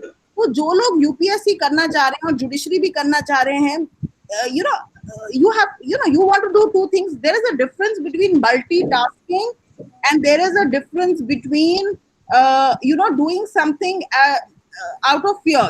What is your aim? Is your aim to go in the judiciary? Because that is, then you will know कि आप reverse engineering कैसे करो. आपका एम क्या है? आप दो नाव पे सवार होके नहीं जा सकते. मल्टीटास्किंग इज डिफरेंट फ्रॉम दो नाव पे सवार होके जाना, है ना? आपको नाव तो एक ही चुकी है, because destination in life can be one, है ना? मंजिलें बहुत आ सकती हैं उसकी, वो मंजिलें मल्टीटास्किंग है.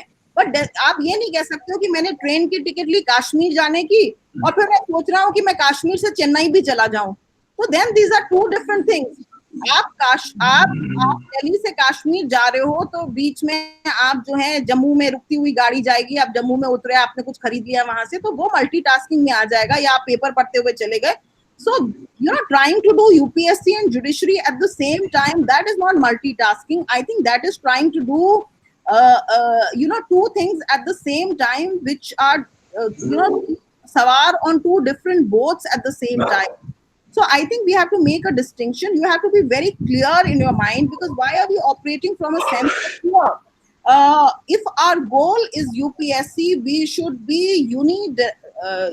directionally, focused on UPSC. My goal in life since standard 5 has been UPSC. Everything that I have been doing is only to feed into that one goal called UPSC. Bigger than my goal in life is to attain some kind of moksha, so I don't have to come into this world. So whatever I'm doing in my job today is also feeding into that. How I think, how I do my job is all feeding into that one stream. Here you are feeding into two different streams. आपके दो अलग मटके हैं, घड़े हैं. तो आप अगर दोनों में करोगे तो you'll be thinning yourselves out. It is not leading to the same, filling the same matka. Whereas in my case, I'm filling the same matka from different sources. जैसे मैं एक हाथ से पाइप से भी मटका भर रही हूँ, एक हाथ से मैं ग्लास से भी मटका भर रही हूँ. आप जो है एक ही पाइप से दोनों मटके भरने की कोशिश कर रहे हैं. The imagery, if you get my imagery, you know what I'm trying to say. So I think. And ma'am, thank you very much, because this is exactly the kind of advice I give to these students. But then since it's coming from you, वो कहते हैं ना वो advice तो सभी देते हैं, but depends on who you take it from.